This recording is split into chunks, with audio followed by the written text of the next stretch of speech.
KNM വിദ്യാഭ്യാസ board പൊതുപരീക്ഷാ ഫലം പ്രഖ്യാപിച്ചു. 5ാം ക്ലാസ്സിൽ 98.59%, 7ാം ക്ലാസ്സിൽ 98.53%, 10ാം ക്ലാസ്സിൽ 98.63% വിദ്യാർത്ഥികൾ വിജയിച്ചു. റീവാലുവേഷനുള്ള അപേക്ഷകൾ മെയ് 25-ന് മുൻപായി ഓൺലൈനായി സമർപ്പിക്കണമെന്നും പരീക്ഷാ ബോർഡ് അറിയിച്ചു. KNM വിദ്യാഭ്യാസ ബോർഡ് 2024-25 അധ്യയന വർഷത്തിൽ 5, 7, 10 ക്ലാസുകളിലെ വിദ്യാർത്ഥികൾക്കായി ഏപ്രിൽ മാസത്തിൽ നടത്തിയ പൊതുപരീക്ഷാ ഫലം KNM വിദ്യാഭ്യാസ വകുപ്പ് സെക്രട്ടറി പ്രൊഫസർ അബ്ദുൾ സമദ് സുല്ലമി പ്രഖ്യാപിച്ചു. കേരളത്തിൽ നിന്ന് 98.59%, തമിഴ്നാട്ടിൽ നിന്ന് 98.53%, ആന്തമാനിൽ നിന്ന് 98.63% വിദ്യാർത്ഥികൾ വിജയിച്ചു.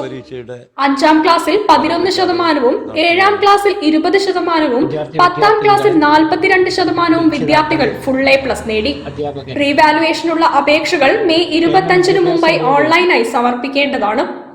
സെയിം പരീക്ഷാ വിവരങ്ങൾ പിന്നീട് അറിയിക്കുന്നതാണ്. ഗൾഫ് റീജിയണിലെ പൊതുപരീക്ഷ മെയ് 17 മുതൽ ആരംഭിക്കും. മികച്ച വിജയം നേടിയ വിദ്യാർത്ഥികളെയും അവരെ സജ്ജരാക്കിയ അധ്യാപകരെയും മദ്രസ മാനേജ്മെന്റ് ഭാരവാഹികളെയും വിദ്യാഭ്യാസ ബോർഡ് അഭിനന്ദിച്ചു.